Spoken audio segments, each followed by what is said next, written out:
Ano masabi mo, Kuya Vicente, na bumalik kami? Na kayo ba ay nabigla or ano? Nagulat? Nagulat po. Kahit si Ate Mary Jane, kasi kanina nakita namin na nakasara pa. Akala ko ay walang tao dito. Kaya nagtao po kami, meron pala. Paano yan? Yung sabi mo ay naghakot kayo ng Palay. Palay. Kanina kaming simento, kami 5 kami tumulong. Oh, ilang yon? 160. 160.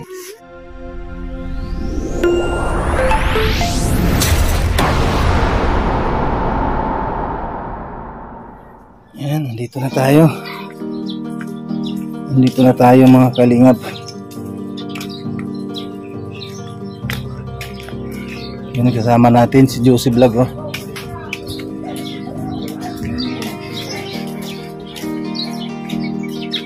Ito yung bahay nilo. Nung una natin na scout ito, at yung ating sinasabi na malaking bahay, yung likod niya. Pero ito yung bahay nila. Pero itong bahay nito, hindi sa kanila. Ito yung kanila. Hello, ate. Hello, kumusta na? Kumusta na si yung pangalan mo? Mary Jane Aronso. Ayun, si Mary Jane. Si Kuya Vicente, asa naman? Doon po kasama nung bayaw niya nagagap ng basot. Basura? Hindi, yung basot na Ay, yung basag. Anong basag? Basot? Parang yung baybay. Buhangin. Graba. Buhangin lang yun. Iba naman yung braga. Yung braga, blaga. Ay, no. Graba. Umiyak ata si baby. Umiyak. Ano kasama? Wala. Dito ko na, baby ko. Ayun po mga kalingap po. Ito, makikipasok na ako dito. Ni Ate Mary Jane. Ayan po yung bahay nila. Ay, umiiyak yung baby. Oh, diba? Gising na. Oh, gising na yung baby, oh. Kumusta naman buhay? Kumusta ang buhay mo, ate? Ilang months na yan? Ilang months na?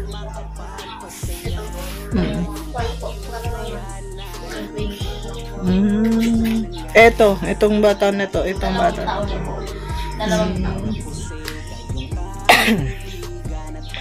O, yung niluluto mo. Okay na. Ay, tapos, tawag dito? Kumusta naman yung natin, yung hindi kami nakadalaw. Kumusta naman kayo? At tapos, yung yung hanap buhay ni Kuya, kumusta din? Yung ilang buwan na yan, yung baby? 3 months. 3 months na? 3 months na ang baby. Tapos ito 2 years old. Paghakot nila ng graba, magkano naman ang binibayad? Kasama lang siya.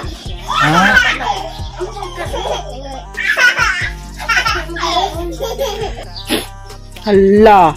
Yun, anak ko. Ano yan, lalaki? Po. Pwera buya. Pwera buya. Kamukha ni tatay niya.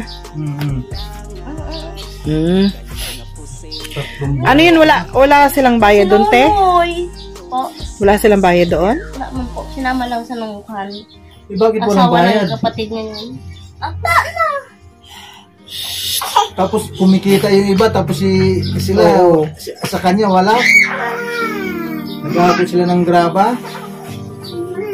Siyempre, saan yan? Sa ilog? Doon sa ilog lang sa Nabwa. Nabwa? Doon sa Nabwa? Ang layo. No, hindi. No.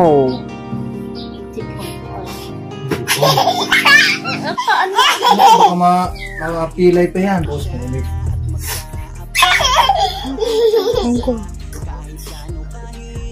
Ayun, umiyak na si baby, oh. Nadadaganan kasi. Ako na nga yan si baby. Kunin na si baby. Kukunin ko na yan. Kunin na. Oh, sa amin na yan. La. Kinuha ni Josie. Malaki yung mukha. No. Paano kasi na sa kapatid niya. Gwapo pa na. Lalaki, babae? Lalaki. Gwapo pa naman, no? Hindi. Ang puti. Ang puti pa naman ng babae. Babae. Yung bata. Ang puti ng babae.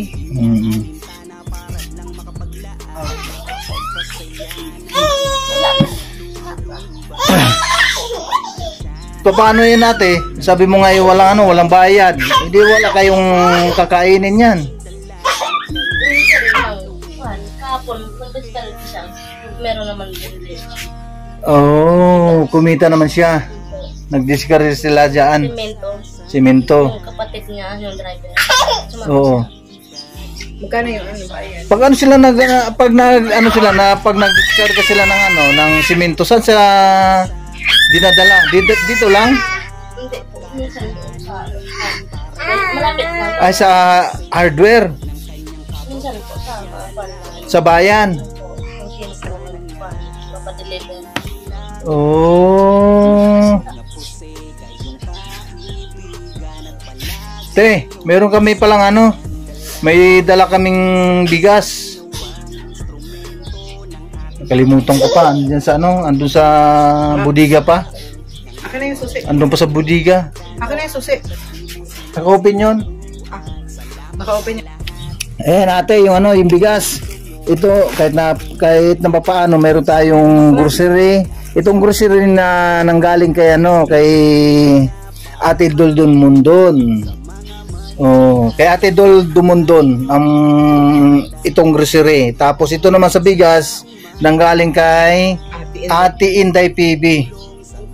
Ayun, magpasalamat tayo kay Ate Inday PB. Maraming salamat po kay Ate Inday po sa binigay pong bigas. Po. Sa grocery kay Ate Dol Dumundon. Si Ate Dol po ito sa grocery po. Maraming salamat po. Binigay niyo po sa amin. Maraming tulong na po ito sa amin. Yun ang mahalaga doon kasi kahit na kunti lang ating dala, at least malaking tulong na rin yan ate kaya lagi tayo mag-pray para sakali mayroon pang gusto magpaabot ng tulong para sa inyo. Kasi nga nung una kaming pumunta dito, kasi naisip ko na balikan natin si Kuya Vicente at saka si Ate Mary Jane kasi ang kita sa maghapon, obrian mo 200 yung sabi nga ni Kuya andito na pala si Kuya. Nagkakot po kami ng Palay. Sabi ni Ate Mary Jane yung graba. Kanina nagkakot kami ng simento. Simento. Pero mayroon tayong bigas at saka kunting grocery na nanggaling sa mga sponsor. Kahit na paano, malaking bagay na yun Kuya Vicente Maraming salamat po. Natungtuwa si baby Ayun. Yan, magpasalamat tayo sa nagbigay si Ate Inday PB sa bigas. Yun. Maraming salamat po. Ate Inday PB. Ate Inday PB. Yun, saka sa grocery kay Ate Dol Dumundon. Maraming salamat po kay Ate Dol Dumundon. Ate Dol Dumundon. Ano masabi mo Kuya Vicente na bumalik kami? Na kayo ba ay nabigla or nagulat? Nagulat po. Kahit si Ate Mary Jane, kasi kanina nakita namin na nakasara pa. Akala ko walang tao dito. Kaya nagtao po kami, meron pala. Paano yan yung sabi mo ay naghakot kayo ng Palay. Kanina nagkakot kami ng simento, kami 5 kami tumulong. Oh, ilang yon? 160. 160. Ngayon naka 150 naman. Magkano ang bayad doon? 20 yung isang sako. Sa palay. Ayun, bali Magkano ang bayad sa inyo? 20 yung isang sako. O di bali, magkano ang kinita ninyo doon? Magka 15. Naghati-hati kayo? Gati-ate. Magkano ang hati doon sa ano sa kinita ninyo? 150. Tag 150 kayo. Tapos sa ano naman sa simento 160 din. 160. Ayun, kahit to paano kumita kayo ano. Pero ganun pa man kulang pa rin yun ano kasi yung ano sa mga kailangan sa mga bata, yung kaganyan ulam. Anong ulam ninyo ngayon ay Kuya Vicente? Dinuguan. Ay, dinuguan? Bili lang kanina. Ayun. Ay, sino nagluto? Siya. Ah, si Ate Mary Jane. Marunong pala si Ate Mary Jane. Marunong ka pala ate? Magluto ng dinuguan? Oh. Yun, tama yan kasi sa mag-asawa, kailangan talagang tulungan. Pagdating sa ano sa kusina, siyempre si Ate Mary Jane naman ang gagawa. Tapos ikaw naman sa ano sa kung saan ka nagsa-sideline ano Kuya Vicente ano. Kaya kami bumalik dito kasi naisip namin nung sa unang video natin, napanood niyo ba? Yung video natin una. Kasi yung unang video kasi naisip namin na kailangan talaga na balikan kasi ni-review ko ang video natin talagang yung trabaho ay 200 lang sa kinikita sa maghapon. Hindi pa yun talagang talagang yung kita na 200 hindi naman permanente kuya. Hindi paano kung walang tatawag sa inyo na halimbawa niya maghakot kayo ng or magdiskarga paano kung halimbawa hindi ka tawagin walang kita wala paano gagawin mo ang utang sa tindahan pag halimbawa mayroong ay walang tatawag ibang halimbawa sa ibang trabaho gagawa ka ng paraan para kikita hanap dyan ng gulay. Mga gulay. Ano yung mga gulay? Ng gulay pag minsan nangiram mo ng bigas pag nakakita bayaran na lang. Pero ito naman meron tayong bigas na kahit na paano kahit 5 kilo lang yan at least makakabawas sa sa pang-araw na pang saing Kayong dalawa ilang gatang sinasaing yung araw-araw? Isa kalahati sa isang kainan. Tapos yung sa sardinas na yung lata ng sardinas isa't kalahati na ganun. Tapos sa hapon naman ganun din. Sabihin natin 3. Bali 3 sa maghapon. Umaga o tanghali. Pag gabi yung pag may natira pa man kami. Mag-print lang tayo Kuya Vicente kasi nga yung ating kabuhayan hindi man permanente na kumikita Kaya ipagdasal lang natin na baka sakali mayroong sa sunod na pagpunta namin baka mayroong magpaabot sa inyong tulong dadalhin namin kagad yan yung mga gustong magtulong sa inyo. Kagaya niyan sa ating unang video kasi nung pumunta kami dito siyempre naisip po namin na balikan lang yung si Kuya Vicente at saka si Ate Mary Jane kasi nga yung trabaho ninyo talaga kulang ang kinikita. Di ba? Sa bigas lang, tapos sa ulam may kulang na. Paano naman yung ibang gastusin sa sa halimbawa kung mayroong mga kailangan na gamot. Mabuti naman kahit mapaano hindi naman nakakasakit mga bata. Hindi naman. So paano Kuya Vicente? Hindi na kami magtatagal ha. Maraming salamat At mayroon pa kaming pupunta na iba. Anong masasabi mo, Kuya Vicente, sa sa grupo ng Team Kalingap pag halimbawa niyan at mayroon pang ibang makapanood, mayroon ka bang gustong panawagan sa makapanood nito? Maraming salamat po sa tulong na dalang bigas at grocery. Sa makapanood nito, Kuya Vicente, halimbawa mayroon kang ihiling sa kanila, kung ano yung hiling mo sa kanila. Sa makapanood nitong video natin, mayroon ka bang panawagan? Anong panawagan mo? Hindi ka naman po kasi naintindihan mo. Halimbawa itong ating video tapos mayroong makapanood na ibang bansa, ay mga ibang tao, halimbawa sa mga OFW na ating mga kababayan na mga makapanood nito, mayroon ka bang ihiling sa kanila or kay Kuya Bal? Kilala mo si Kuya Bal Santos Matubang? No, anong panawagan mo kay Kuya Bal? Kung sakali ito ay mapanood ni Kuya Bal, mayroon ka bang panawagan? Ano ang panawagan mo sa kanya? Meron ka bang gustong ihiling o mga ganyan? Hindi po naiintindihan sa Tagalog. O baka si ate Mary Jane. Yan. Ate, anong panawagan mo sa mga manonood? Especially sa mga sponsor. Ano yung panawagan mo sa kanila? Salamat po ako sa mga nagbigay nito sa kung sino manonood, okay lang kami. Masaya naman sila o masaya naman po kanila. Ano yung kahilingan mo, ate? Sana kung sino mga panood,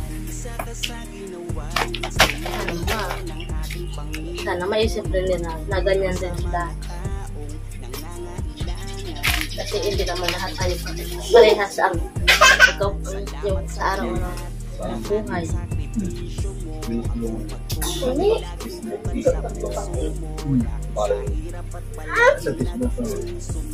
Sana wag nilang ipagkamaliit ang ganyan namin.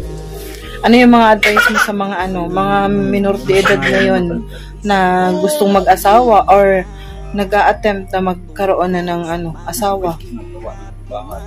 Sana bago kayo mag-isip ng magkapamilya, sana isipin niyo muna yung pang-araw-araw na kayo tayo natin ipagtaguyod ang ating pamilya pang-araw-araw. Ayun. Maraming salamat, ate. Kalingap isa Anong problema mo, JC? Anong may papayo mo kila ate at kila kuya? Ang may papayo ko lang sa kanila, siyempre habang habang andito yung Kalingap, kailangan sila magtiyaga at magsipag kung ano yung pwede nating may tulong, yun po ang ating pwedeng gagawin.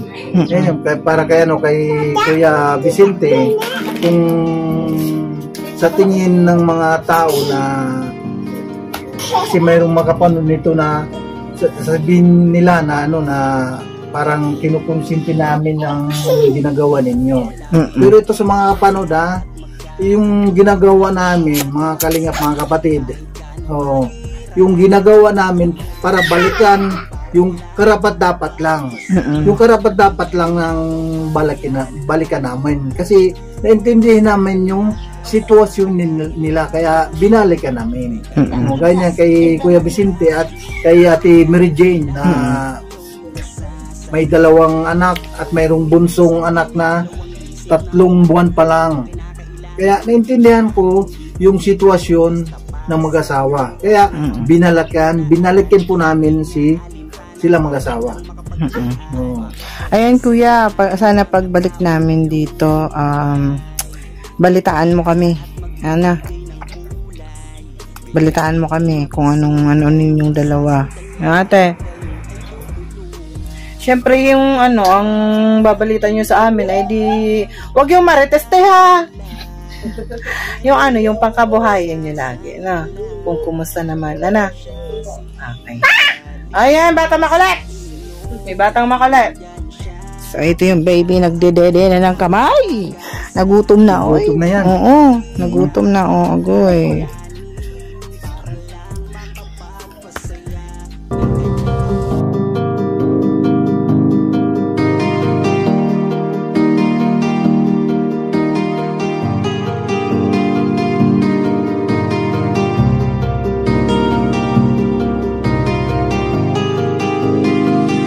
Para sa inyo, lagi nandyan siya at mag-aabot ng pag-asa. Kahit gaano kahirap, kakayanin para lang makapagpasaya ng kanyang kababayan na lubos na nangangailangan. May Kalingap Jose, kayong kaibigan at palagi niyong masasandalan.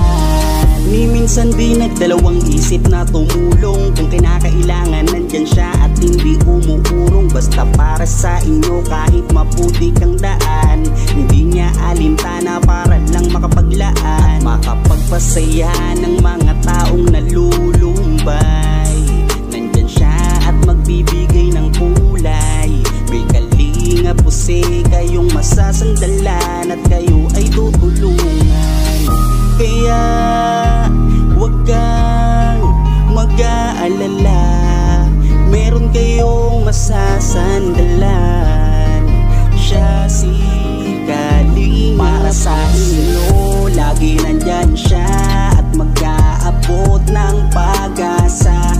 Kahit gaano kahirap, kakayanin para lang makapagpasaya ng kanyang kababayan na lubos na nangangailangan. May Kalingap Jose, kayong kaibigan at palagi niyong masasandalan. Isa ka sa ginawang instrumento ng ating Panginoon upang tumulong sa mga taong nangangailangan. Di ka napagod at di mo sila sinukuan. Salamat sa lahat ng sakripisyo